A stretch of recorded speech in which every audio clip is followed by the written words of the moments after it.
On behalf of the General Assembly, Au nom de l'Assemblée générale, j'ai l'honneur de souhaiter la bienvenue aux Nations Unies à son Excellence Raúl Castro Ruz, président des conseils d'État et de ministres de la République de Cuba, et je l'invite à prendre la parole devant l'Assemblée.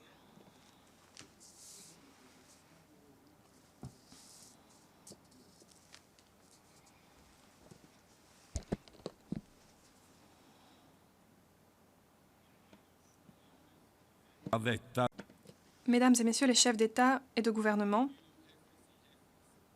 mesdames et messieurs les chefs de délégation, monsieur le secrétaire général des Nations Unies, monsieur le Président. Voilà 70 ans qu'en tant que membre des Nations Unies, nous avons souscrit à la Charte des Nations Unies, au nom des peuples. Nous sommes engagés à préserver les générations futures du fléau de la guerre et à mettre en place une nouvelle modalité de relation dans le cadre d'un ensemble de buts et principes appelés à augurer une époque de paix, de justice et de développement pour toute l'humanité. Cependant, depuis lors, les guerres d'agression, les faits d'ingérence dans les affaires intérieures des États, le renversement par la force de gouvernements souverains, les coups d'État en douceur, comme on les appelle, ou la recolonisation de territoires n'ont pas cessé. Ont été perfectionnés avec le recours à des méthodes non classiques et à de nouvelles technologies, sous prétexte de violation des droits de l'homme. La militarisation du cyberespace et l'emploi secret et illégal des technologies de l'information et des communications en vue d'agresser d'autres États sont inacceptables. Tout comme le sont la dénaturation et la promotion, la dénaturation de la promotion et de la protection des droits de l'homme et l'utilisation de ces concepts de façon sélective et discriminatoire en vue de valider et d'imposer des décisions politiques. Bien que la Charte nous appelle à proclamer à nouveau notre foi dans les droits fondamentaux de l'homme, dans la dignité et la valeur de la personne humaine, le respect des droits de l'homme reste une utopie pour des millions de personnes. On refuse à l'humanité le droit de vivre en paix et le droit au développement. C'est dans la pauvreté et dans les inégalités qu'il faut aller chercher les racines des conflits. Des conflits causés d'abord par le colonialisme et l'asservissement de populations autochtones, puis par l'impérialisme et le partage du monde en sphères d'influence. L'engagement que nous avons pris en 1945 de favoriser le progrès social et d'instaurer de meilleures conditions de vie pour les peuples et de promouvoir leur développement économique et social reste une chimère. Quand on sait que 795 millions de personnes vivent dans la faim, que 781 millions d'adultes sont analphabètes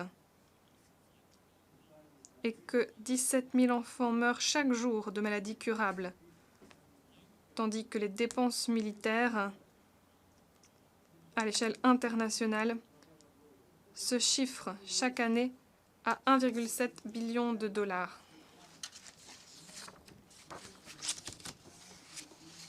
Une fraction seulement de cette somme permettrait de régler les problèmes les plus brûlants de l'humanité.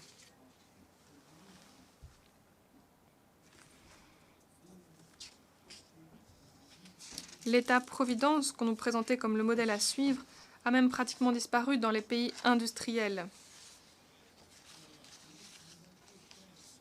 Les systèmes électoraux et les partis traditionnels qui dépendent de l'argent et de la publicité ne cessent de s'éloigner toujours plus des aspirations des peuples concernés. Les changements climatiques mettent en péril jusqu'à l'espèce humaine. Les États doivent donc assumer des responsabilités communes mais différenciées devant une réalité incontournable. À savoir que tous les pays ne sont pas pareillement responsables ni ne gaspillent pas de la même façon les ressources naturelles et humaines, dans une surconsommation irrationnelle et insoutenable. Les conséquences des changements climatiques sont particulièrement dévastatrices pour les petits États insulaires en développement.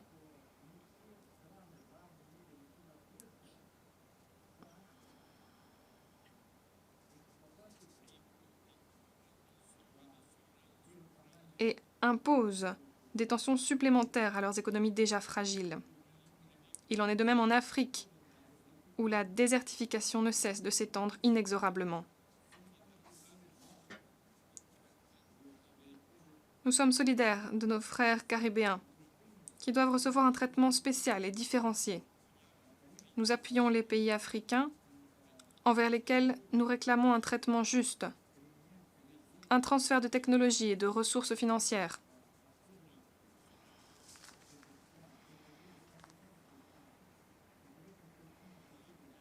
Monsieur le Président, la création de la communauté des États latino-américains et caribéens, CELAC,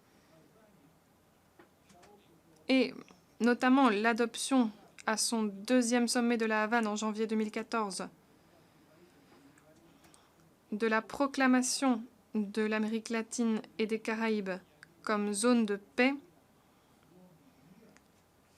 ont prouvé qu'il est possible, en dépit de nos différences, de progresser vers l'unité et vers nos objectifs communs dans le respect de la diversité.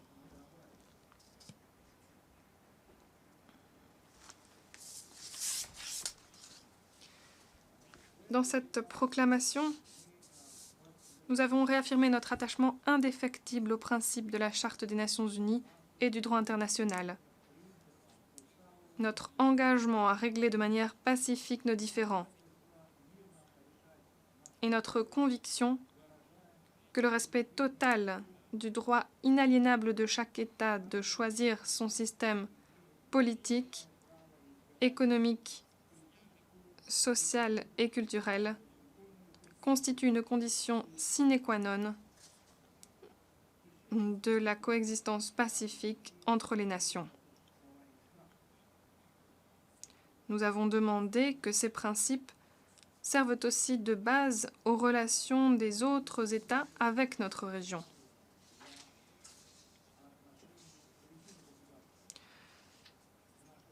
Nous réaffirmons ici aujourd'hui notre totale solidarité avec la République bolivarienne du Venezuela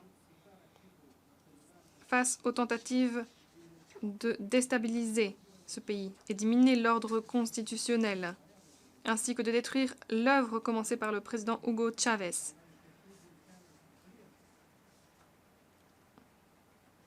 Et poursuivie par le président Maduro en faveur du peuple vénézuélien. Dans le même esprit, nous solidarisons fermement et de façon inconditionnelle avec la République de l'Équateur, avec sa révolution citoyenne et avec son leader, le président Rafael Correa Delgado, qui est devenu la cible du même scénario de déstabilisation déjà écrit contre d'autres gouvernements progressistes de la région.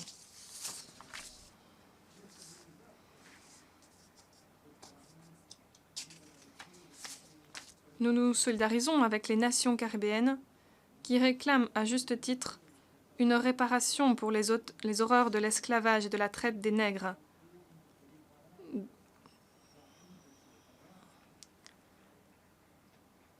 D'autant que la discrimination raciale et la répression visant les communautés d'ascendance africaine s'amplifient dans notre monde. Nous réaffirmons qu'à nos yeux, le peuple portoricain doit être libre et indépendant. Après plus d'un siècle de domination coloniale.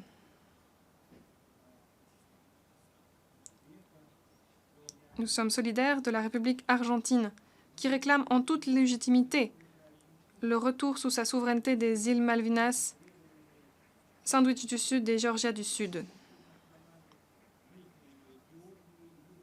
Nous réitérons notre appui solidaire à la présidente Dilma Rousseff et au peuple brésilien, qui défendent leurs acquis sociaux si importants et la stabilité de leur pays.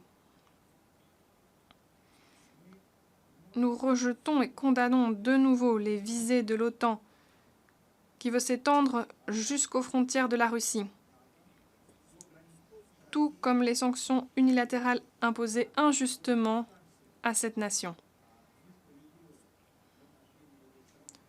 Nous nous félicitons de l'accord conclu avec la République islamique d'Iran sur le dossier nucléaire, un accord qui prouve que le dialogue et les négociations sont le seul instrument efficace pour régler les différends entre États. Nous redisons notre confiance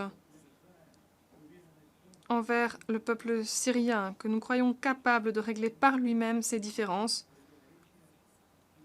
et nous demandons que cessent les actes d'ingérence extérieure. Un règlement juste et durable au conflit qui secoue le Moyen-Orient exige, c'est incontournable, que le peuple palestinien puisse exercer vraiment son droit inaliénable à bâtir son propre État dans les frontières d'avant 1967, avec Jérusalem-Est pour capitale.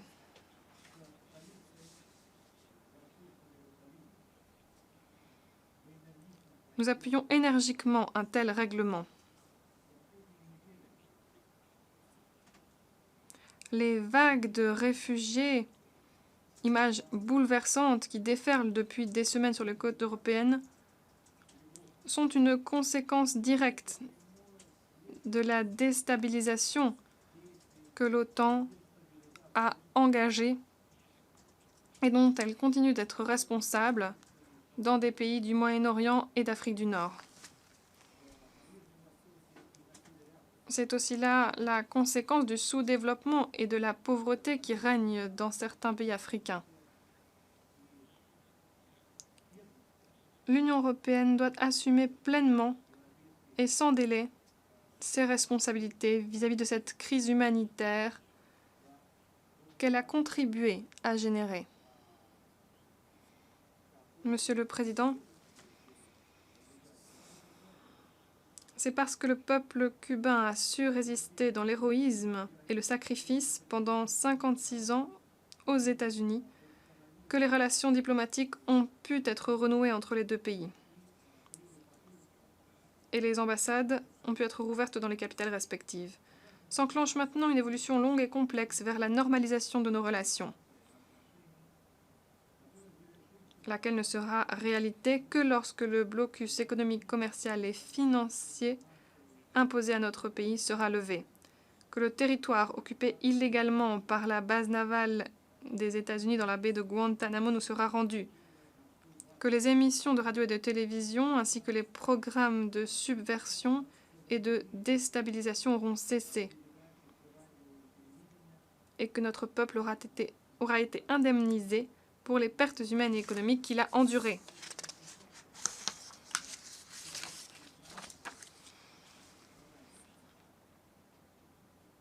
Tant que le blocus durera, nous continuerons de présenter à l'Assemblée générale des Nations unies le projet de résolution intitulé « Nécessité de lever le blocus économique, commercial et financier appliqué à Cuba par les États-Unis d'Amérique ».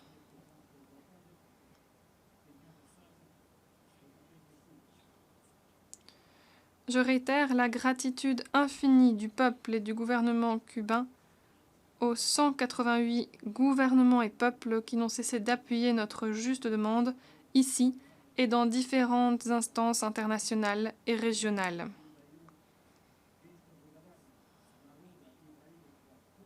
Merci pour leur appui indéfectible. Monsieur le Président,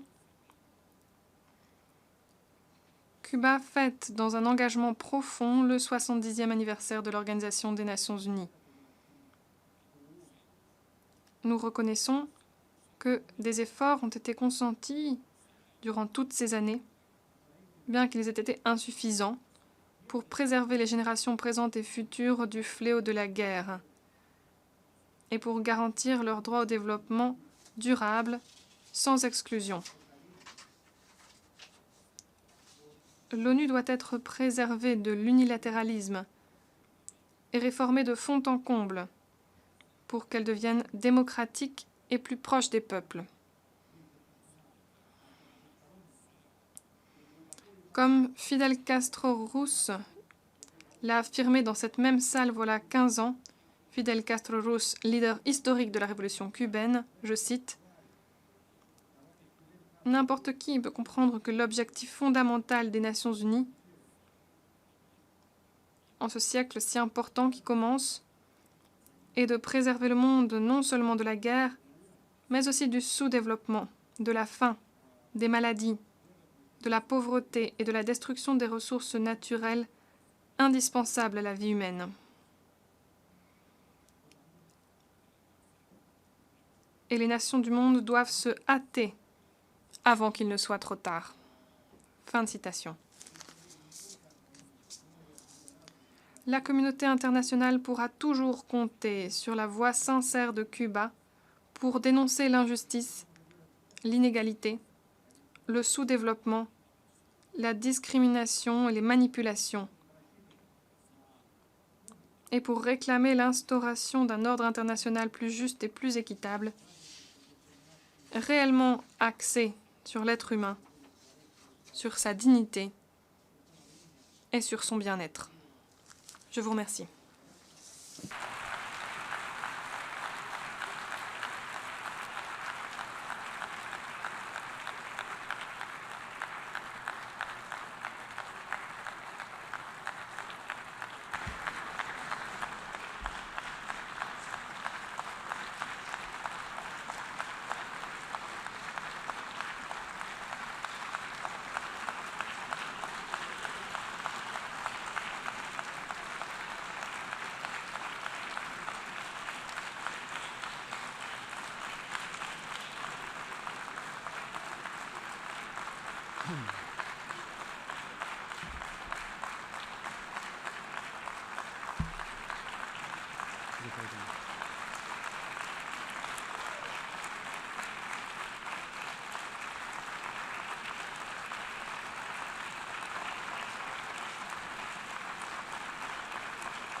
En nombre de la Asamblea General, Au nom de l'Assemblée générale, je remercie le président des conseils d'État et de ministres de la République de Cuba pour son allocution.